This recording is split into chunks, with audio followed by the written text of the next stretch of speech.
جملے کو پیش کروں کہ سید الشہداء اگر تہجد کی دعا میں، نماز میں دعا مانگے، تہجد میں دعا مانگے اور کہ پروردگارہ مجھے ایک ایسی بیٹی عطا کر دے جو میرے سینے پہ سوئے، تب سوچئے اس بیٹی کا مقام کیا ہوگا جسے حسین نے مانگا۔ تہجد میں کہا پروردگارہ ایک سینے پہ سونے والی اور اس کا نام سکینہ رکھوں گا کہ میری تسکین کا سبب بنے گی۔ آپ جب عرب میں جائیں گے تو عرب میں، ایران میں نام رقیہ بتایا جاتا ہے۔ بہت سے لوگ کہتے ہیں نہیں وہاں تو رقیہ نام ہے، آپ سکینہ کہتے ہیں۔ عزیزان گرامی، نام پہ اختلاف ہو سکتا ہے، وجود پہ اختلاف نہیں ہے۔ سب نے لکھا، حتی طبری نے لکھا، اس نے تو نام نہیں لکھا لیکن طبری تک نے لکھا اپنے تاریخ میں کہ حسین کی ایک 4 برس کی بچی تھی جس کا زندان شام میں انتقال ہو گیا تھا۔ اب اولاد والے بیٹھے ہیں، میں سب سے کہوں گا کہ جا کے جملوں کو سنیے گا۔ مجھے نہیں معلوم ہمیں دوبارہ کب مہلت ملے، کون اگلے برس زندہ رہے کون زندہ نہ رہے۔ سب کے سب آج ذرا کوشش کریں گے کہ کسی ہر آنکھ میں آنسو ہو۔ آج خود امام حسین کو پرسہ دینا، آج سید الشہداء کو پرسہ دینا۔ کس کا پرسہ دینا؟ ان کی بیٹی سینے پہ سونے والی۔ آئیں ذرا میں پیش کروں تو مولا جب بھی سینے پہ سلاتے تھے نا تو ہر رات میں آپ نے دیکھا ہے نا ماں باپ بچوں کو کہانی سناتے ہیں، تو سید الشہداء مختلف کہانیاں سنایا کرتے تھے۔ ایک مرتبہ شام میں کسی خاتون نے جناب سکینہ کی طرف صدقہ پھینکا، کہا بی بی یہ صدقہ ہے کھا لینا پھر میرے بچوں کے لیے دعا کر دینا۔ اب وہ حسین کی بیٹی سے جلال آ گیا، کہا تم نہیں جانتی ہم آل محمد ہیں، ہم پہ صدقہ حرام ہے۔ وہ فوراً دوڑتی ہوئی گھر گئی، کہا میں نظر کی کھجور لائی ہوں، ذرا دعا کر دینا، تمہارا چہرے پہ بڑا نور ہے۔ بچی سے کہا تم ذرا دعا کر دینا، یتیم بچوں کی دعائیں قبول ہوتی ہیں۔ تو جناب سکینہ نے کیا کیا؟ ننھے ننھے ہاتھ اٹھائے، کہا میں کھجور بعد میں کھاؤں گی، پہلے بتا دعا کیا ہے۔ اس نے کہا 3 دعائیں ہیں، میرا شوہر سفر میں گیا ہے تجارت کے لیے، دعا کرنا سلامتی سے واپس آ جائے۔ پھر دوسری دعا کہی، پھر تیسری دعا جانتے کیا کہی اس نے؟ میں سارے چھوڑ کے جا رہا ہوں مسائل۔ کہا کہ تیسری دعا یہ ہے بس بچی اے بیٹی یہ دعا کر دینا جیسے آپ یتیم ہوئی ہیں میرے بچے کبھی ایسے یتیم نہ ہو۔ اب بی بی کو بہت جلال آیا، حسین کی بیٹی تھی نا، اگر سن سکے میری طرف دیکھ کے سنیے گا۔ تو ایک جملہ کہا پھوپھی اماں میرے بابا جب مجھے سینے پہ سلاتے تھے نا تو ہر رات ایک کہانی سناتے تھے، انبیاء کی کہانیاں سنایا کرتے تھے۔ میرے بابا نے مجھے کہانی سنائی تھی، ایک نبی تھے جن کا اللہ نے قرآن میں تذکرہ کیا ہے، حضرت صالح کا۔ حضرت صالح کی اونٹنی تھی، پھوپھی اماں میرے بابا کہتے تھے کہ ان کی امت نے اس اونٹنی کو قتل کر دیا تھا، لیکن اللہ نے اس اونٹنی کو ایک بچہ دیا تھا۔ پھوپھی اماں میرے بابا کہتے تھے کہ جب اس امت نے اونٹنی کا کوہان کاٹا نا، وہ اونٹنی مر گئی، وہ بچہ پہاڑ پہ چڑھ گیا اور اس نے رو کے سر اٹھایا اور کہا پروردگارہ اس امت پہ عذاب بھیج دے، انہوں نے میری ماں کو مار دیا۔ پھوپھی اماں میرے بابا کہتے تھے اللہ نے امت پہ عذاب نازل کر دیا تھا اس بچے کی بددعا کی وجہ سے، اونٹنی کے بچے کی بددعا سے۔ پھوپھی اماں میں آپ سے ایک سوال کرنا چاہتی ہوں۔ ابھی بھی سمجھ گئے کہ بچی کو جلال آ گیا۔ میرے گھر میں بھی بچیاں ہیں، بیوی کے مسائل پڑھے نہیں جاتے مجھ سے۔ کبھی بھی کیا بات ہے؟ جناب زینب نے پوچھا بی بی کیا بات ہے؟ کہا پھوپھی اماں میں ایک سوال کرنا چاہتی ہوں، مجھے بس اتنا بتا دیں اس اونٹنی کے بچے کا مقام زیادہ تھا یا میرا مقام زیادہ ہے؟ کبھی بھی کیا بات ہے؟ کہ پھوپھی اماں میں بددعا کروں گی آپ آمین کہیے گا۔ پھوپھی اماں یہ جو تازیان نے مارتے میں ان کے خلاف بددعا کرنا چاہتی ہوں۔ جناب زینب نے کہا بی بی بددعا سے پہلے بابا کے سر کو دیکھ لینا، آپ کے بابا نے بددعا نہیں کی۔ اب کیا کہا جناب سکینہ نے؟ اس بی بی سے اس خاتون سے کہا اپنی کھجوریں واپس لے جا، میں ویسے دعا کر دوں گی۔ اجر و کمر اللہ۔ بس میں ایک اور جملے کو پیش کروں، بی بی پہ بڑے مسائل، میں سارے مسائل چھوڑتا ہوا گزر رہا ہوں۔ پتہ نہیں میں آج پڑھ پاؤں گا کہ نہیں پڑھ پاؤں گا، شہادت میں پوری نہیں پیش کر سکوں گا، مجھے نہیں لگتا کہ میں شہادت پڑھ پاؤں گا، جملے سنیں گے۔ جب شام غریبہ میں جناب سکینہ کو تماچے لگے نا اور بی بی بے ہوش ہو کے گر گئے۔ آپ نے کبھی دیکھا 3.5 برس کے بچے بے ہوش ہو جا؟ کبھی 3.5 برس کے بچے بے ہوش نہیں ہوتے، انہیں پتہ ہی نہیں ہوتا، نہ جانے کتنے تماچے لگے ہوں گے کہ بیوی بے ہوش ہو گئی۔ جب بے ہوش ہو گئی نا تو چاروں طرف سے بیویوں نے ماتم شروع کیا، آنسو بہنے لگے، جناب سکینہ کے چہرے پہ گرے، ہوش آ گیا۔ کچھ ہی دیر میں پانی آیا، مجھے نہیں پتا پانی کون لایا، کچھ کہتے ہیں ہور کی بیوہ تھی وہ لے کے آئیں، کون لایا مجھے نہیں معلوم، تاریخ سے میرے نزدیک ثابت نہیں، لیکن یہ پتا پانی آیا۔ جب پانی آیا نا تو جناب سکینہ کو سب سے پہلے پانی پیش کیا گیا، ایک کوزے میں ڈال کے کہا بی بی آپ پانی پی لو۔ تو جناب سکینہ نے ایک سوال کیا کہ پھوپھی اماں آپ نے سب سے پہلے پانی مجھے کیوں دیا؟ کہا بی بی آپ سب سے چھوٹی ہیں، آپ کیونکہ سب سے چھوٹی ہیں اس لیے آپ کو پانی پیش کیا۔ اب ایک مرتبہ بی بی سکینہ نے کوزہ ہاتھ میں لیا، مقتل میں اتر گئے۔ جناب رباب نے آواز دی، جناب زینب نے کہا بیٹی کہاں جا رہی ہو؟ کہا پھوپھی اماں آپ نے کہا کیونکہ میں سب سے چھوٹی ہوں، لیکن مجھ سے چھوٹا میرا بھیا علی اصغر ہے، میں پہلے اصغر کو پانی دوں گی۔ اجرکم اللہ، اجرکم اللہ۔ بس بھئی اب شاید آپ برداشت نہ کر سکیں، اس کے بعد میں دعا نہیں کرا پاؤں گا۔ جب راستے میں چل رہے تھے نا امام سجاد کہتے ہیں میری بہن کے سوالوں نے مجھے بہت رلایا۔ جب حلب کے قریب ایک مرتبہ رسیاں کھولی نا بیویوں کی تو جناب سکینہ آپ نے دیکھا یتیم بچوں کو بہت شوق ہوتا ہے کوئی سینے سے لگائے، کوئی پیار کرے، خصوصاً اگر کوئی حسین کے پیار کی عادی ہو۔ تو جیسے بیوی کی رسیاں کھولی نا دوڑتی ہوئی گئی امام سجاد کے گلے میں باہیں ڈال دی۔ جیسے ہی بیوی نے باہیں ڈالی نا اپنے بھائی کے گلے میں تو امام سجاد نے کہا آہ۔ جب آہ سنی نا کہا بھیا کیا بات ہے، آہ کیوں کر رہے ہیں؟ کہا بی بی مجھے دھوپ میں بٹھائے رکھتے ہیں، میری زنجیریں گرم ہو جاتی ہیں، جب کوئی ہلاتا ہے نا تو میری کھال اترنے لگتی ہے۔ اب جب بی بی کو پانی ملا بی بی نے مولا کے زنجیروں پہ ڈالنا شروع کر دیا۔ کہا بی بی کیا کر رہی ہے؟ کہا بھیا آپ ہی نے تو کہا تھا زنجیریں گرم ہیں، میں زنجیروں کو ٹھنڈا کر رہی ہوں۔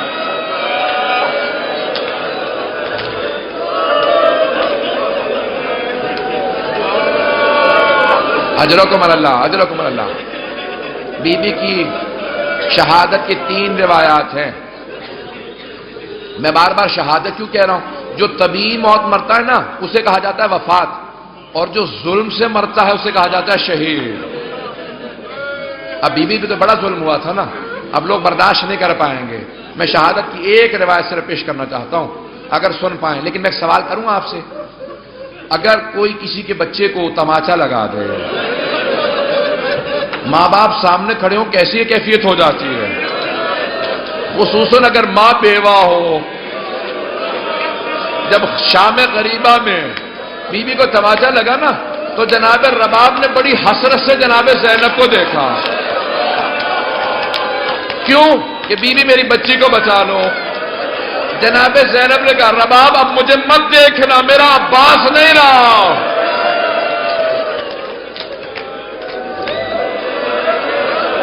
بس بھئی میں نے تمام کر دیا، میں تمام کر رہا ہوں، 5 سے 7 منٹ کی زحمت دوں گا آپ کو، بس سن لیجئے بی بی کی۔ میں شہادت کی 3 روایات ہیں، تینوں نہیں پیش کروں گا، میں یہاں پہ روک کے جملے کو پیش کروں نا۔ اب سے تقریباً 100 برس پہلے سید محسن الامین العاملی نے اعیان الشیعہ میں لکھا، سید ابراہیم دمشقی بہت بڑے عالم دین تھے، ان کی 3 یا صرف 4 بیٹیاں ہی بیٹیاں تھیں، 68 برس کے تھے، 70 سے 2 کم۔ ان کی بڑی بیٹی نے کہا کہ بابا میں نے رات خواب میں دیکھا ہے بی بی سکینہ آئی ہے، کہتی میری قبر میں پانی آ گیا، اپنے بابا سے کہو کہ میری قبر سے پانی نکال دیں۔ تو فوراً سید ابراہیم دمشقی نے کہا کہ بیٹی خبردار اپنی بہنوں کو خواب نہ سنانا، انبیاء کی ائمہ کی قبروں کو کھودنا حرام ہے، ان کے بچوں کی بھی قبروں کو کھودنا حرام ہے بیٹی، اپنی بہنوں کو خواب نہ سنانا، کسی کو خواب نہ سنانا۔ دوسرے دن دوسری بیٹی نے کہا بابا میں نے اس طرح سے خواب دیکھا ہے، ایک چھوٹی سی بچی ہے، وہ میرے خواب میں کہہ رہی تھی اپنے بابا سے کہوں میری قبر میں پانی آ گیا، میری قبر کو تعمیر کی ضرورت ہے۔ کہا بیٹی اپنا خواب کسی کو مت سنانا۔ تیسرے دن تیسری بیٹی نے خواب میں دیکھا، یہاں تک کہ خود سید ابراہیم دمشقی کہتے ہیں میں نے خود خواب میں دیکھا، ایک بچی نے کہا کہ سید میں نے تیری بیٹیوں کے ذریعے پیغام بھجوایا تھا، تو نے ان کی بات کو نہیں مانا، میری قبر کی تعمیر کروا دے۔ اب سید ابراہیم دمشقی بہت بڑے عالم دین تھے، سارے دمشق کے علماء کو جمع کیا، کہا کہ اس طرح سے میں نے خواب دیکھا، کہ پھر آپ تعمیر کروائیں، مزدوروں کو جمع کیا، کہا کہ صرف قبر کو کھودنا۔ ایک مزدور نے کہا مجھے کفن محسوس ہو رہا، کہا سب دور چلے جاؤ یہ سید زادی ہے۔ میں جس جملے کو پیش کرنا چاہ رہا ہوں، میں سارے مصائب نہیں پڑھوں گا۔ سید ابراہیم دمشقی کہتے ہیں کہ وہ جو روایت ہے نا کہ یزید نے غسالہ کو بھیجا تھا، کفن کا کپڑا بھیجا تھا، کہ اس روایت کو آئندہ نہ پڑھنا۔ میں کہہ گیا کہ وہ جو اہل سنت کی روایت ہے نا کہ یزید نے کہا غسالہ کو بھیج دو، کفن بھیج دو، حسین کی بچی کو غسل دے دے، کفن دے دیں، کہ اس روایت کو نہ پڑھنا، کہ میں نے کرتے میں لاشا دیکھا ہے، کہ میں نے کرتے میں دیکھا، کہ کانوں میں زخم تھے، کہ ہاتھوں میں نشان تھے رسیوں کے۔ اب بہت سے لوگ اٹھ کے چلے گئے، مجھے پرواہ نہیں ہے، میں 2 جملے پیش کروں گا، اب لوگ برداشت نہیں کر پا رہے، جملے پیش کروں۔ آیت اللہ اشتہاردی نے جو جملے لکھے ہیں، کہا ایک مرتبہ شام کے زندان میں بہت تاریکی تھی، رات کو جناب سکینہ نے خواب دیکھا، خواب میں اپنے بابا حسین کو دیکھا، ایک رو کے جملہ کہا بابا اب مجھے چھوڑ کے مت جانا، بابا شمر نے مجھے بڑے تماچے مارے، بابا میں مسلسل چچا عباس کو پکارتی رہی، میں نے بہت کہا امو میری مدد کو، بابا اب مجھے ساتھ لے جاؤ میں جینا نہیں چاہتی۔ اتنے میں بی بی کی آنکھ کھل گئی، فوراً آواز دی کہ اماں میرے بابا بھی یہیں کھڑے تھے، کہاں ہے میرے بابا مجھے لینے آئے تھے۔ سوگنامہ محمد میں آیت اللہ اشتہاردی کہتے ہیں ساری بیویاں رونے لگی، جب بی بی نے اپنا خواب سنا ہے نا سب بیویاں بلند آواز سے رونے لگی۔ کہ ایک مرتبہ یزید نے آواز سنی، اٹھ گیا، کہ کیا بات ہے یہ کیوں رو رہی ہیں، مجھے آرام کیوں نہیں کرنے دے رہی؟ کہ ایک بچی ہے بار بار کہتی مجھے اپنے بابا کے پاس جانا۔ کہ کون ہے اس کا باپ؟ کہ وہ حسین کی بیٹی ہے۔ کہ جاؤ حسین کا سر دے دو۔ ایک تشت میں سر سید الشہداء کو رکھا، اس پہ ایک کپڑا ڈالا، جب تشت لائے ساتھ میں ایک مشل تھی، ایک چراغ تھا، بی بی نے ایک مرتبہ مشل کو ایک مرتبہ اس تشت کو آتے دیکھا، بی بی نے کہا مجھے کھانا نہیں چاہیے، مجھے کوئی پیاس نہیں، بھوک نہیں ہے، مجھے بابا کے پاس جانا۔ اس نے تشت سے کپڑا ہٹایا، بی بی نے بابا کے سر کو دیکھا، کہا بابا جب خیمے سے گئے تھے آپ کی رگیں کٹی ہوئی نہیں تھی، بابا میری محبت کا واسطہ میرے پاس آ جاؤ۔ ایک مرتبہ تشت سے سر اٹھا، بی بی نے آغوش میں لیا، اپنے گال کو امام حسین کے رخسار پہ رکھا، کہ بابا مجھے لے جاؤ، میں زندان میں نہیں رہنا چاہتی۔ ایک مرتبہ بیویوں نے ہلکا باندھا، رونا شروع کیا، دیکھا بچی گر گئی۔ جب بی بی گری امام سجاد نے کہا انا للہ و انا الیہ راجعون۔ بیویاں سمجھ گئی اب بچی نہیں رہی، امام سجاد نے زندان میں قبر کھودی، جب لاشا ہاتھوں میں لیا آواز دی او 72 کے عزادار بابا اپنی بیٹی کے لاشے کو لے لو۔ کئی برس پہلے کی بات ہے، جب ہم شام گئے نا زیارت کے لیے، جناب سکینہ کے روضے پہ تھے، مجلس پڑھنے والے تھے، اتنے میں خاتون نے کہا یہ میری طرف سے 2 بالیاں چڑھا دے۔ میں نے منت مانی تھی بی بی کی یہاں پہ بالیاں چڑھاؤں گی، آپ کو پتا نا بی بی کی بالیاں اتار لے گئی تھی۔ میں نے تو مسائل پڑھے ہی نہیں، میں تو سب چھوڑ گیا مسائل، میں نے نہیں بتایا کہ بیوی کی جب بالیاں نوچی ہے تو بیوی نے کیا کہا. بس بھی اولاد والے بیٹھے میں جانتا ہوں برداشت نہیں کر پائیں گے. جناب رباب جب قبر سے لپٹ کے رو رہی تھی نا تو جناب زینب کہتے ہیں جیسے ایک ماں بچے سے لپٹ کے روتی ہے. جناب رباب قبر سے ایسے لپٹی ہوئی تھی اور بار بار کہتی تھی سکینہ تمہیں سب سے زیادہ شوق تھا مدینے واپس جانے کا. بی بی اب ہم مدینے واپس جا رہے ہیں. سکینہ اٹھو ہم جا رہے ہیں مدینہ. ایک مومن زندان میں ہے اس کی رہائی کے لیے بھی کہا گیا. جناب سکینہ کا ایک سوال پیش کروں, ہاتھوں کو بلند کیجئے گا, ذرا ایک مرتبہ شام کا رخ کر کے جملے کو پیش کروں. جناب سکینہ ایک سوال کرتی تھی بھیا یہ پرندے کہاں جاتے ہیں؟ کہ یہ اپنے گھونسلوں کو واپس جا رہے ہیں, اپنے آشیانوں کو لوٹ رہے ہیں. کہ بھیا یہ پرندے اپنے گھروں کو واپس چلے جاتے ہیں, کیا قیدی بھی آزاد ہو کے گھر جاتے ہیں یا قیدی زندانوں میں مر جاتے ہیں؟ بس بھی ایک ہی بیوی ہے نا جو کہ زندان میں. کبھی آپ نے دیکھا زندان میں قبر بنائی گئی ہو؟ آج تو آپ نے روزہ دیکھا ہے نا, سونے چاندی کی زری دیکھی ہے, ایک زندان میں قبر بنائی تھی. آئیں بھئی میں ایک جملے کو بس پیش کر رہا ہوں, واسطہ دوں گا پروردگارہ جو ہاتھ بلند ہے کسی کو رد نہ فرما. ہم سب کو زندگی میں جناب سید الشہداء کی جناب سکینہ کی زیارت نصیب فرما, آخرت میں ان کی شفاعت نصیب فرما. پروردگارہ دشمنان اہل بیت کو نیست و نابود فرما, قاتلان حسین پہ قاتلان جناب سکینہ پہ لعنت فرما. پروردگارہ ہم سب کو جنت البقیع تعمیر ہوتا دیکھنا نصیب فرما, امام زمانہ کے ظہور کو دیکھنا نصیب فرما, ہمارے امام کی آوان و انصار میں ہمیں شمار فرما. پروردگارہ ہمیں ہمارے مولا و آقا کا ظہور دیکھنا نصیب فرما, ہمارے گنہگار ہم ان کی زیارت نصیب فرما. پروردگارہ بس ایک چھوٹا سا واسطہ, پروردگارہ جتنے افراد نے التماس سے دعا کی ہے پروردگارہ واسطہ اس قبر کا کہ جو آج تعمیر ہو گئی 20ویں صدی میں, وہاں پہ روضہ تعمیر ہو گیا.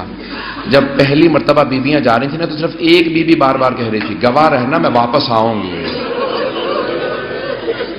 سکینہ میں چھوڑ کے تنہا نہیں جا رہی, میں نے حسین سے وعدہ کیا تھا نا, میں نے حسین سے وعدہ کیا تھا میں تنہا نہیں چھوڑوں گی سکینہ کو. اب سمجھ میں آیا بی بی دمشق واپس کیوں چلے گئی تھی. بی بی وعدہ جو کر کے آئی تھی, کہا تھا بھیا امام حسین جب جا رہے تھے نا آخری سفر میں, جب کربلا میں آخری جنگ کے لیے جا رہے تھے, آخری حملے کے لیے, عصر کے وقت کہا تھا زینب میں نے سکینہ کو آپ کو سونپا. تو بی بی نے کہا تھا سکینہ میں چھوڑ کے جا رہی ہوں میں واپس آؤں گی. پروردگارہ واسطہ اس بی بی کا, اس کی عظمتوں کا واسطہ کہ جناب سکینہ بنت الحسین جسے جناب سیدہ کی چادر کا ٹکڑا کفن میں ملا, کہ اگر بہشتی کفن بھی پاتی تو جناب سیدہ کی چادر سے تو بہتر نہ ہوتا. پروردگارہ اس بی بی کی عظمتوں کا واسطہ, جناب سید الشہداء سے ان کی محبت کا واسطہ. ایک جملہ میں نے چند برس پہلے پڑھا, اس سے پہلے کبھی نہیں دیکھا تھا. جب مولا نے آخری مرتبہ عصر کے وقت جناب سکینہ کو سینے سے لگایا نا, بہت زور سے پیار کیا, بی بی بہت رو رہی تھی, تو اس وقت جملہ کہا کہ بی بی مجھ پہ سب سے زیادہ رونے کا حق آپ کو ہے, کیونکہ میرے بعد سب سے زیادہ ظلم آپ پہ ہوگا. اس وقت بی بی نے کہا کہ بابا آپ نے ہمیشہ کہا کہ بیٹوں کا بھی حصہ ہوتا ہے, بیٹیوں کا بھی حصہ ہوتا ہے, بابا میرے حصے میں کیا آیا؟ تو مولا نے تھوڑی خاک کربلا اٹھا کے بی بی کے سر میں ڈال دی. بی بی نے کہا بابا یہ کیا کیا آپ نے؟ کہا بیٹی آپ کے حصے میں اسیری آئی ہے, شام کی قید آئی ہے, یتیمی آئی ہے. پروردگارہ اس بی بی کی عظمتوں کا واسطہ ہماری مسورات کے پردے کی حفاظت فرما. پروردگارہ دشمنان اہل بیت کو نیست و نابود فرما. پروردگارہ ہمارے مقامات مقدسہ کی حفاظت فرما. نجف و کربلا کی, کاظمین کی, بلد کی شام کے تمام روضوں کی, سامرہ کی حفاظت فرما. پروردگارہ صرف آخری دعا کو پیش کروں گا. پروردگارہ تجھے واسطہ ہے بی بی کی عظمتوں کا, ہمیں ساری ہماری زیارات کو دوبارہ زیارت کرنا نصیب فرما اور ہماری تمام زیارات کو آزاد فرما, دشمنوں کے شر سے محفوظ فرما.